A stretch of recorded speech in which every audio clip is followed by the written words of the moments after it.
Do you need a website for your photography business? You may not like my answer and it might ruffle some feathers, but we're going to talk about it. For some reason, I see this question asked a ton in photography Facebook groups. And as someone who started my photography business back in 2011, when everybody had websites, it kind of surprises me that there are so many photographers who don't have a website. For me, it was one of the very first things I created in my business. I created a Facebook page and I created a website. In my mind, that was all that I needed in order to grow my business. Obviously, I was wrong. You need a lot more than that to grow your business, but I still relied heavily on my website. So when I see photographers today who are asking the question, do I really need a website? Is it really necessary? Because I have my social media account, I have my Facebook page, or I have a Canva created website. Is that enough? My answer to that is a hard no. It is not enough. In my mind, you really need to have a website. And I'm going to explain to you why and all the reasons, along with some really great tips for getting your website to work for your business here in this episode. So let's get to it. Let's start with the why. Why do you actually need a website? If you have a social media account, if you have a Facebook page, if you have this Canva created landing page, or even a landing page through Flowdesk or an email provider, shouldn't that be enough? Ideally, it might be, but realistically, it's not. There's a couple reasons why having a website can be extremely beneficial for your business. Number one, it creates credibility.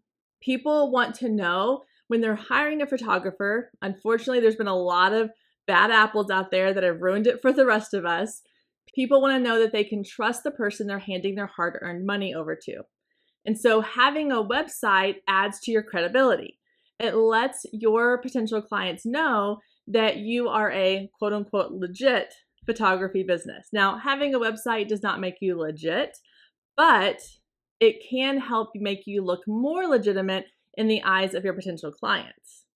Number two reason why having a website is a must in a photography business is it is an incredibly great way to share all the information your clients need to know in one place.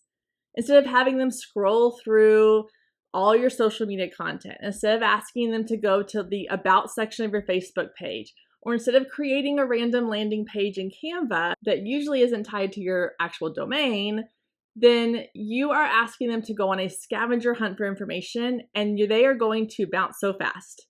People don't want to jump through hoops. They want to get the information they need, they want to get it quickly, they want to get it easily, and they don't want to have to go through a dog and pony show just to get the question answered they have in their mind, which is this the right photographer for me? By having a website, you have a home base for everything in your business that your clients need to know. Even if it's just session information, contact information, and details about what they can expect from working with you.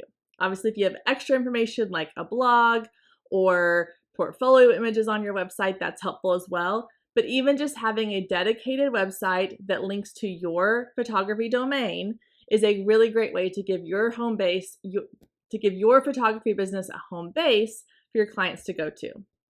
Number three is it is a great way to build SEO, search engine optimization. Search engine optimization is how easily are you found on a Google or a Yelp search. This is a really great way for photographers to get found because there's a lot of people who will go into Google and type in family photographer in my area, family photographer near me, and you want your business to pop up. The best way to have that happen is to have a dedicated website and build SEO strategies. Okay, I'm going to do a whole other episode on blogging and SEO strategies and how to make that happen, but you can't have searchability if you don't have a website for Google to send people to. Yes, Google will share Pinterest pins, YouTube videos, and social media content, but again, it's jumping through the hoops. Wouldn't it be easier as a potential client to click directly on someone's website as opposed to a random social media post where I then have to go dig and do my own scavenger hunt to find the information I'm looking for? We want to make it as simple as possible for our potential clients to find the information that they need so that they can easily book with us. The fourth reason is kind of tied back to this idea of credibility, but it's if you have a dedicated website with a dedicated domain, then you can have an email address that also uses that domain. When I first started my photography business, one of the very first things I did, I set up my domain, which is my URL or the web address that people type in to go to my website. And I also linked my email address to that. Now you can do this through the whole domain setup somehow. It's way too techy for me. Or you can purchase a Google business account and create and link your domain to that and then set up your email address there. So for example, my photography business website is paisleylanephotography.com. So my email address is hello@paisleylanephotography.com. Instead of paisleylanephotography@gmail.com, having my domain as my email address, again, adds a little extra layer of legitimacy to my business and helps me look like the expert and authority in my field to my potential clients.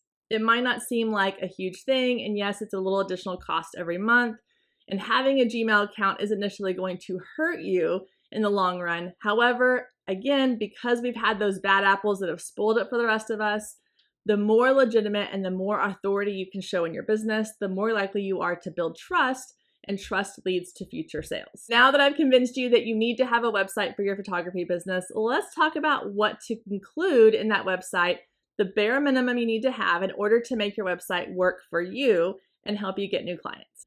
First things first, on your homepage, you need to have a few key things. Number one is it needs to be very clear what you do and where you're located. I do a ton of website audits for the members of my Focus Photographer Lab, and I cannot tell you how many times I've gone to someone's website, which is beautiful and their work is amazing and the layout and the design are gorgeous, but I have no clue where they're located. And so if I'm coming across their website and I'm in the Dallas-Fort Worth area and I don't realize that they're in the Denver area because it's nowhere on their website and I've just stumbled across it somehow, then I could be trying to book a photographer in an area that I don't even live in. Or you might be attracting clients to your website or viewers to your website that aren't actually in your area. So you want to make it very clear somewhere on the homepage what it is that you focus on, whether it's family photography, wedding photography, newborn photography, high school senior, whatever it is that your primary focus is. You can do other things as well, and you can share that later on your website. But on your homepage, you need to focus on the primary niche that you focus on, and you need to include the location where you are based out of. Now, if you're a destination wedding photographer, you need to include the fact that you are a destination wedding photographer. Or if you are an elopement photographer, then you can put that on there. You can also mention that you're based out of a certain area, but that you will travel. I know a lot of photographers who do that, but you still need to provide a general location of where you're located and what type of services you offer. So that's the first thing you need to have on your website. The second thing is I always recommend having an About Me page. This might seem not that important because they're hiring you for your photography, not for you, but really they're hiring you. You're the one they're going to connect with. You're the one that they're going to trust and put their trust into to get these gorgeous photos for them. So you want to make sure that they know who you are. Now, one of the best ways I've seen this done is to include a video, to share a video of who you are, let them see your face and hear your voice and get to know your personality and your inflection and your style and your accent or whatever it is that sets you apart. Those are the things that are going to draw people in and make them go, that's the photographer I want to work with.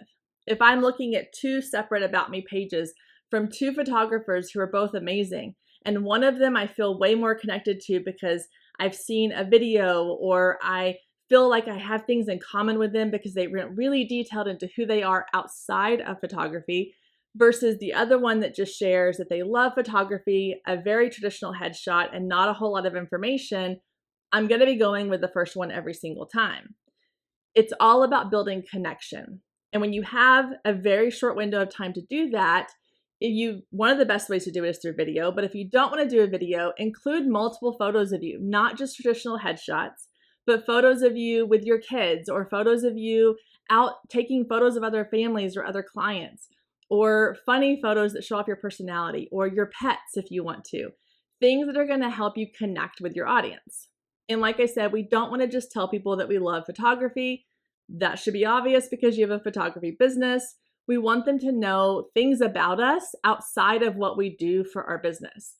So if you love hiking and nature and being outdoors and taking your dog places and going camping, talk about that. If you love to curl up on the couch with a good book and you love a mix of romance and mystery, talk about that. Share those little pieces of yourself so that other people can connect with you and go, that's my person. She gets me. She's going to understand what I want. I want to work with her. The next thing you need to have are your services. What is it that you offer? Do you offer full sessions or mini sessions? Are they customizable packages? Do you provide digital products versus prints and in-person sales?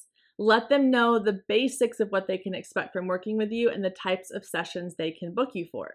Now, whether or not you want to add your pricing is totally up to you. There's a whole different conversation we can have around that because I have opinions on that as well, but that's for a different video.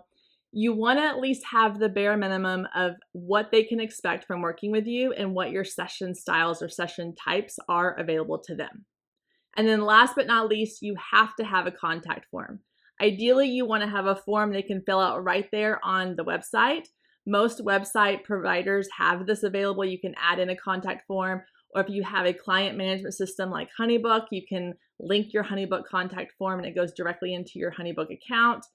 You want to try to make it, again, as simple as possible for your potential clients to get a hold of you. So by having a form they can just type in and fill out makes it incredibly easy. If you don't have access to those types of features or you don't have a client management system, you can absolutely put your email address or a way for them to take the email and go to their email provider and email you or message you, or to hop over to Facebook or Instagram and DM you, whatever's easiest. But again, that's adding an additional step that they're going to have to take to get in touch with you. And the easier and more simple you can make it, the more likely they are to actually do it. So there you have it. That's my answer. Yes, you do need to have a website as a professional photographer for all the reasons I mentioned in this video.